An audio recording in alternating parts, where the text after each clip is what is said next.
Salut à tous et bienvenue dans ce nouveau podcast. Aujourd'hui, j'ai le plaisir de recevoir iPimp. Salut, j'espère que tu vas bien. Salut, ça va et toi? Je vais très bien, merci. Ça se passe les vacances? Tranquille, c'est pas vraiment de vacances, mais là c'est vraiment en mode slow et ça va recommencer, ça va repartir là dans la semaine qui vient. Là, je pense que tout le monde redémarre là. Donc on va dire que tu as quand même pris un peu de repos pour ensuite mieux te relancer. Ouais, en vrai j'ai fait du 3 quarts, un quart si tu veux. Un quart, on continue à gérer un peu de présence en ligne, un peu de business, réfléchir au deuxième semestre en fait, un peu comme tout le monde. Et puis Mhm, 3 quarts avec la famille. Ouais, mhm. Et justement, en parlant de business, est-ce que tu pourrais te présenter pour les personnes qui ne te connaîtraient pas? ouais, alors très rapidement, moi on me connaît plutôt sur Twitter, sur le travail que je fais en termes d'IA, parce que j'essaye de poster du contenu qualitatif sur l'IA. En deux mots, mon background, moi je viens du business classique. J'ai commencé par plutôt la fonction commerciale, donc j'ai fait commercial dans des boîtes de tech. Ensuite commercial plutôt à l'export, à l'étranger, toujours pour des boîtes de tech. Et puis j'ai monté les strates et j'ai fini directeur commercial et directeur innovation. J'avais un peu deux casquettes dans une boîte de technologie, plutôt dans tout ce qui est biotech, microtech. Voilà, en gros, on vendait dans 38 pays, plus à l'international qu'en France.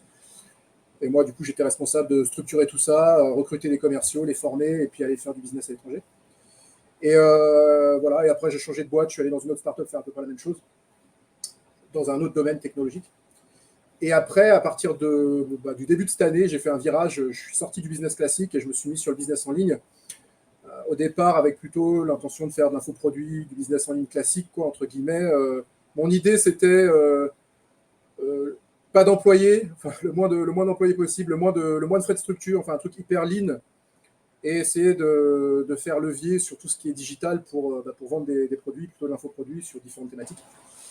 Et puis il y a eu l'IA qui est arrivée dans le game, qui a un peu changé la donne, puisque l'IA donne aujourd'hui des leviers qui te permettent de faire un certain nombre de trucs sans devoir, entre guillemets, investir soit sur des personnes, soit, sur des ressources externes. Quoi. Tu peux faire beaucoup de choses toi-même. Mhm, Et donc j'ai plongé là-dedans début janvier et bah, j'en suis pas sorti. mhm. Et comment est-ce que tu t'es dit que tu allais te lancer dans ce nouveau projet? Ça a été quoi le déclic? Sur la partie IA, Ouais, sur la partie IA, le constat il a été clair. L'IA, ça existe depuis très longtemps déjà en fait. ouais. Mhm, Moi, dans mes activités précédentes, on utilisait beaucoup la data pour certaines applications. Et donc, du coup, forcément, on avait des algorithmes, on avait aussi des approches plus de machine learning. Donc, on faisait déjà de l'IA, si tu veux, mais vraiment, le chat GPT, quand c'est sorti, enfin, GPT 3.5, quand c'est sorti en décembre, ça a vraiment montré que, quelque part, un noobs complet, quelqu'un qui n'a aucune expérience en data, qui ne sait même pas coder, peut arriver à faire des choses assez impressionnantes en parlant une langue normale, quoi. Et donc, ça, vraiment, ça m'a fait un déclic. Je me suis dit, tiens, là, il y a une tech qui devient utilisable par des gens qui ne sont pas techniques pour faire des choses qui, normalement, demanderaient une certaine expertise technique. Et là, j'ai fait un gros flashback. Je me suis dit, mais tiens, en fait, ça ressemble vachement au dot-com. Je ne sais pas quel âge tu avais à cette époque-là, mais fin des années 90, c'est début d'Internet en Europe. Ça existait déjà aux États-Unis, mais vraiment, cette diffusion d'Internet fin des années 90 en Europe et énorme bulle spéculative sur les dot-com. Mais au-delà de la partie bulle spéculative, il y avait, si tu veux, vraiment une vraie dynamique technologique avec, en gros, aujourd'hui, tu pouvais envoyer des informations à l'autre bout du monde, communiquer avec plein de gens de manière hyper simple. Donc, vraie révolution technologique qui changeait les usages des gens, mais aussi les usages du business. Et moi, je me suis dit, en fait, l'IA générative, il faut être précis, c'est exactement ça. Et en fait, pour l'instant, c'est un peu ce qui se passe. On a une espèce de bulle spéculative. On a énormément de bullshit, mais mine de rien, en fait, il y a quand même des techs impressionnantes qui sortent et qui permettent de faire un certain nombre de choses. C'est pas parfait, mais ça permet vraiment de faire des trucs bluffants, quoi, sans forcément mhm. être hyper technique. Donc tu Donc je penses me que suis dit, tiens, t'as loupé les dot-com, parce que j'étais trop jeune à l'époque, essaye de prendre cette fenêtre de tir, quoi, parce que ça fait sens. Mais là, tu penses que c'est vraiment qu'une bulle spéculative et qu'un jour, ça va exploser. Ouais, mais l'un n'empêche pas l'autre. Si tu veux, tu peux vraiment avoir une tendance technologique, des industries qui se montent, une vraie réalité, si tu veux, qui a un impact long terme, typiquement Internet. Hein. C'est exactement ce qui s'est passé avec Internet. Donc tu peux avoir ça, je dirais, en tâche de fond, avec tu vois les progrès qui se font, avec des petits sauts qualitatifs parfois qui font que c'est impressionnant. Tu dis, tiens, tu découvres le truc, ah oui, il se passe un truc, parce qu'il y a un saut qualitatif qui est en fait le résultat d'un travail qui s'est amorcé peut-être 10-15 ans avant. Et en général, quand tu as ces phases de saut qualitatif, la nature opportuniste de l'humain reprend le relais. C'est-à-dire que bah, tu as des mecs qui se disent on va faire du fric là-dessus. Quoi. Donc, comment on fait du fric là-dessus? On fait de la hype. Donc, on fait de la com à blinde. On fait des produits qui sont ce qu'ils sont, mais qui finalement apportent pas grand-chose. Enfin, on va pas se mentir, les trois quarts des produits, plus que les trois quarts des produits qui sortent en IA générative aujourd'hui, c'est juste des trucs qui leverage GPT-4, quoi. Tu mets un peu de cosmétique, tu te niches sur une application donnée, et en gros, 80% du boulot, c'est quand même comment exploiter GPT-4, qui n'a rien à voir avec la boîte qui se monte, tu vois. Ce qui est pas, encore une fois, c'est pas une critique, hein, au contraire, c'est smart, super. Mais du coup, il y a cette logique de, tiens, opportunité, on va faire du fric, on fait monter tout le truc, et t'es pas sans savoir qu'aujourd'hui, on est dans un monde quand même où même des grosses puissances d'argent, en fait, surfent sur ces vagues-là. Donc aujourd'hui, tu as un tas de mecs qui ont du pognon disponible, qui ne savaient pas trop où en mettre. Une partie de ces mecs mettaient du pognon dans la blockchain. Bon, aujourd'hui, la blockchain, ça continue, si tu veux. Mais c'est moins hype, c'est moins facile de faire des multiples rapides, quoi. Donc les mecs, ils se disent, tiens, IA, voilà, prochaine bulle, on surfe, on fout du pognon sur n'importe quoi. Aujourd'hui, tu me dis, IA sur n'importe quoi, tu lèves Alors, il faut une équipe qui tient un peu la route, il faut savoir un peu de marketing travailler, si tu veux, mais globalement, tu lèves du pognon, quoi. Mhm. Je sais pas si tu as vu, Mais il y a une boîte qui a levé plus de 100 millions, une boîte française, Mistral, qui a levé plus de 100 millions. Il n'y a rien dedans. Il n'y a rien, quoi. il n'y a absolument rien, genre, il y a rien de concret dedans. Il y a une équipe, il y a une volonté de faire, et l'équipe est peut-être ce qu'elle est, elle est peut-être très bonne, j'en sais rien, mais tu vois, il n'y a pas d'antériorité, elle s'est montée d'un coup, et les mecs ont mis 100 millions, quoi. Plus de 100 millions. C'est Fine, mais c'est atypique. Enfin, tu dis, il y a un truc qui se passe qui n'est pas normal, c'est pas de l'économie saine, tu vois, c'est tant mieux pour ouais, eux. Hein, mais, c'est vraiment de la spéculation, quoi. là, je pense que, en fait, de toute façon, avec le bordel qu'on a eu les 10 dernières années, il y a énormément de liquidités partout. Ce truc-là, il faut le faire bosser. Donc, ça va alimenter des bulles spéculatives. Aujourd'hui, c'est l'IA. Tu verras que peut-être dans 6 mois, un an, ça sera autre chose. Hein. Et à la limite, peu importe. C'est des cycles. Par contre, une réalité, c'est que cette tech-là, on va dire la démocratisation de l'IA et surtout le saut qualitatif sur le fait que l'IA est capable de comprendre à peu près n'importe quoi de ce que tu lui dis et faire un truc qui, en première instance, c'est quand même pas dégueu, te donner un résultat qui n'est pas dégueu. Donc, l'IA fait son travail de levier, mais accessible aux masses, quelque part. Ça, c'est un vrai changement. Et ça va influencer le business, tout ça. Mais ça va être beaucoup plus long que ce qu'on pense. Ça ne va pas se faire du jour au lendemain. Mais toi, comment est-ce que tu vas mettre en place pour toi la partie monétisation de l'IA? Si tu veux, je suis resté quand même dans la logique, on va faire des infoproduits, on va faire du business en ligne, mais pas galère. C'est-à-dire, je ne veux pas faire du business en ligne, genre de l'e-com, où il faut gérer des stocks, où tu as une chaîne d'appro à gérer. Ça, je l'ai fait, ça ne m'intéresse pas, parce que c'est compliqué.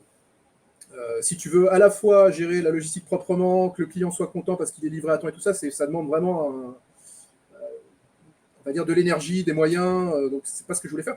Donc plutôt rester sur de la production d'infoproduits ou de produits digitaux. Mais comment on faisait avant?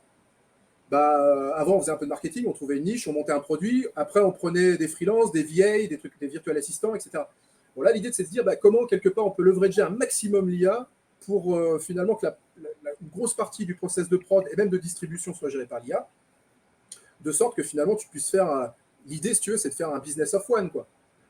Tu es un mec un peu chef d'orchestre, tu sais un peu faire de marketing, tu as une conscience produit, tu sais écouter le client, tu as une conscience de comment on fait un produit sympa et comment on l'améliore itérativement avec un client. Bon, ok, ça c'est ton savoir-faire. Derrière, tu utilises l'IA pour leverager. Et même, je dirais, un peu le fantasme au départ, c'était de se dire, ok, tu fais de l'omniprésence. C'est-à-dire, là où d'habitude tu vas te focaliser sur un canal d'acquisition, là avec l'IA, tu te dis pourquoi pas tester plusieurs canaux d'acquisition et puis même peut-être les pousser de concert. Ça, je suis un peu revenu là-dessus parce que la maturité actuelle de l'IA ne te permet pas forcément de faire ça de manière hyper agile, on va dire. Mais c'était un peu l'idée. Donc, comment monétiser l'IA? C'était pas monétiser l'IA en tant que tel en vendant de l'IA, en tout cas pas le projet initial. C'était plutôt de se dire, ok, je leverage l'IA un max, surtout que ça coûte pas si cher que ça. Ça coûtait pas si cher que ça. Hein, franchement, l'API GPT, elle coûte pas très très cher quoi, quand tu es tout seul et que tu as un business à toi. Évidemment, si tu mets ça dans une grosse boîte, tout ça, ça va coûter cher, mais pour faire de l'infoproduit, ça coûte pas très cher. Donc l'idée, c'était, ok, on leverage un max l'IA et derrière, on va faire de l'infoproduit. C'est un peu ça l'idée. Et comment est-ce que tu as pu valider la niche de l'IA? Est-ce que tu as choisi le faux mot, donc tu te dis, vas-y, je vais me lancer aussi dedans? Non, il y a eu plusieurs, il y a plusieurs trucs. En fait, ça a été un cheminement, et puis c'est encore en cours, en fait. Aujourd'hui, je ne vais pas te dire, ouais, j'ai trouvé le truc, je suis all-in dessus et je fais que ça. Non, je ne suis pas encore à ce stade-là, je suis en transition, là. Le premier truc, c'est avant qu'il y ait l'IA, parce que j'ai commencé un tout petit peu avant qu'il y ait l'IA générative, qui est GPT 3.5, qui vraiment tenait la route et qui permettait de faire du contenu relativement propre hyper facilement. Mhm. Avant qu'il y ait ça, j'étais donc je montais de l'infoproduit, enfin je commençais à monter de l'infoproduit, et j'ai commencé par faire de l'organique social media Twitter, mais sur un compte qui n'a rien à voir avec AIP, un autre compte. Et mine de rien, ça prenait du temps, tu vois. Ça prend du temps, non pas forcément de faire les contenus, mais de faire monter le compte, quoi. Tu vois. En plus, moi, je ne connaissais rien en social media, donc j'ai perdu du temps bêtement. Mais je me suis resté un peu là-dessus. Et quand j'ai vu l'IA, je me suis dit, tiens, en fait, là, tu as de la hype, et forcément, le compte va monter plus facilement que sur l'autre truc que j'avais identifié, qui était une micro-niche, bon, qui avait un intérêt limité. Et donc, j'ai monté, je me suis dit, tiens, l'IA, c'est intéressant, je veux l'explorer, je veux faire un peu du build-in public, et surtout, je vais surfer la vague pour essayer de faire monter un compte organique, pour derrière en faire quelque chose, sans savoir vraiment quoi, tu vois. Et donc, c'est comme ça que je me suis lancé sur AIPimp, le compte Twitter. Mais en parallèle, l'IA, je ne l'ai pas fait dans une optique de j'occupe une niche market qui s'appelle l'IA, je l'ai fait plutôt dans l'optique je m'approprie des outils pour faire levier, pour monter d'autres business dans rien à voir. J'ai envie de dire, aujourd'hui, le truc smart à faire, à mon avis, c'est de prendre des niches un peu old school, de leverager l'IA comme un dingue et d'aller prendre le cash en apportant des bons produits, du bon service client, tu vois. Et pas forcément aller sur l'IA comme tout le monde est en train de faire. Mhm. Mais là, actuellement, pour toi, c'est uniquement pour pouvoir faire de l'infoproduit ou bien tu as aussi l'optique de pouvoir créer des SaaS grâce à l'IA? Alors, comment te dire, le SaaS, moi j'en viens, mais je viens du SaaS classique. C'est-à-dire aujourd'hui, dans le money Twitter, c'est très à la mode avec certains formateurs sur Internet qui font un très bon boulot par ailleurs. C'est un peu la mode de dire, OK, je vais faire un SaaS, on va développer ça en mode lean marketing à la Eric Rice, on va mettre 6 mois dessus, faire du marketing de bourrin, choper du client, et derrière, on revend en faisant multiple. Donc ça, c'est assez nouveau. Moi, je demande à voir ça. Il y a des mecs qui ont réussi à faire ça. Hein. Je crois que TikToker, ils ont réussi à sortir. Ils ont fait un multiple qui n'est pas dégueu. Euh, donc moi, ça, j'observe. Ça va un peu à l'encontre de ma culture SaaS classique, ou plutôt le SaaS classique, c'est un modèle qui est peut-être d'ailleurs merdique, j'en sais rien. Encore qu'il a accouché de belles entreprises, type un Salesforce, par exemple. Tu vois, c'est un énorme SaaS qui est une référence. Le business classique du SaaS, c'est plutôt on fait le plan auprès d'investisseurs et puis on investit un max sur la tech et les clients aussi, hein, mais la sortie, elle ne se fait pas tout de suite. Il y a quand même un effort et des moyens à mettre en œuvre qui sont énormes en fait pour faire un SaaS qui, derrière, effectivement, se revend avec un multiple de dingue. Ou d'ailleurs, se revend même pas parce que quand ça marche vraiment, tu n'as pas envie de revendre. Tu as une poule aux œufs d'or, tu chopes du client, du dividende, tu fais de la croissance externe. Enfin, pourquoi revendre, quoi, à la limite.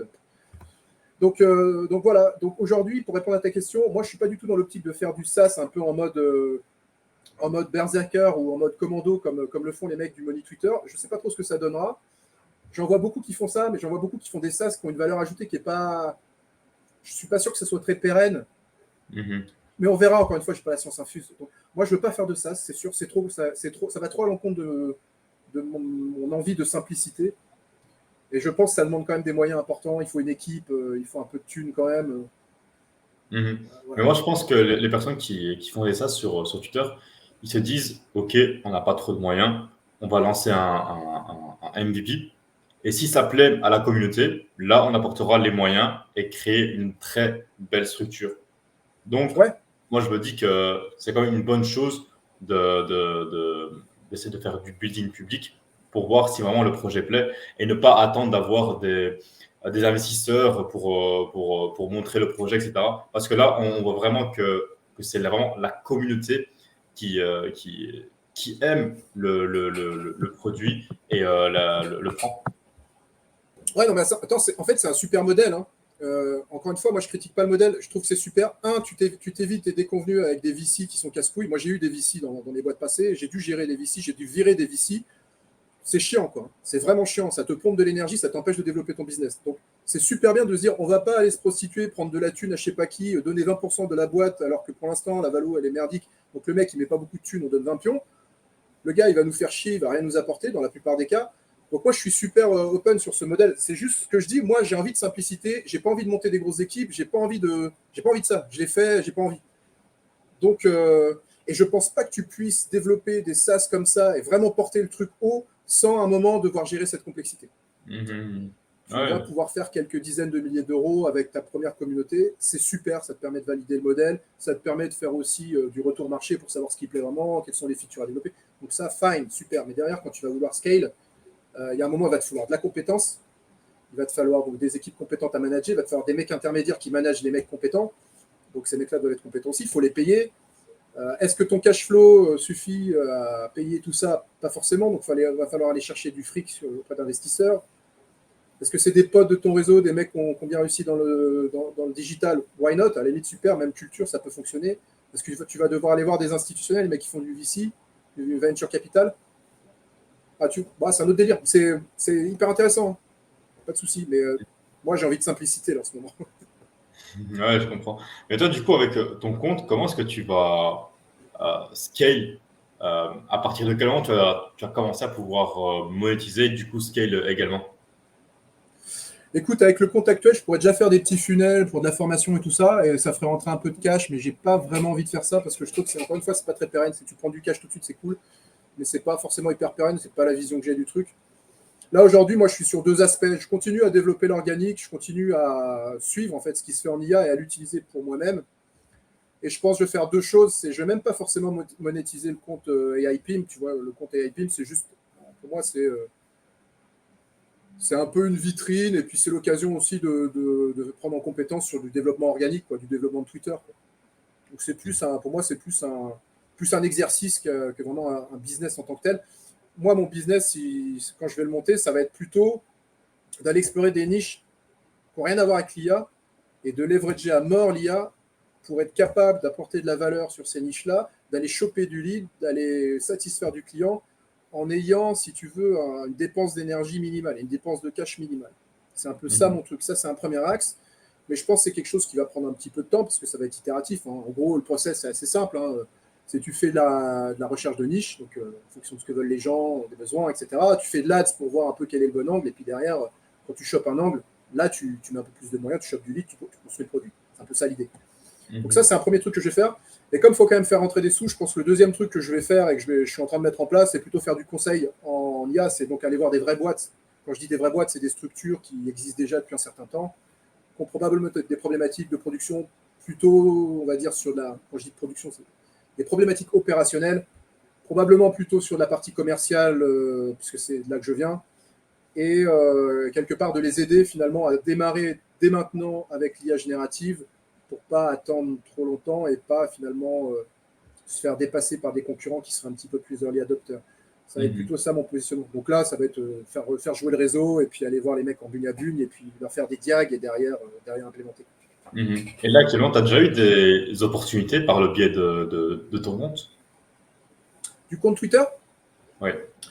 Le compte Twitter, il est intéressant parce que tu rencontres des gens en fait. Bah, tu vois, genre toi par exemple, le compte Twitter, il te donne une vitrine. Si tu dis pas trop de conneries, si tu es à peu près crédible dans ta niche, bah, des gens te contactent en disant tiens, c'est cool ce que tu fais. Moi, j'ai tel projet, est-ce que tu peux m'aider ou est-ce que tu voudrais intervenir à tel truc. Donc, en fait, tu fais du réseau et ça, c'est excellent.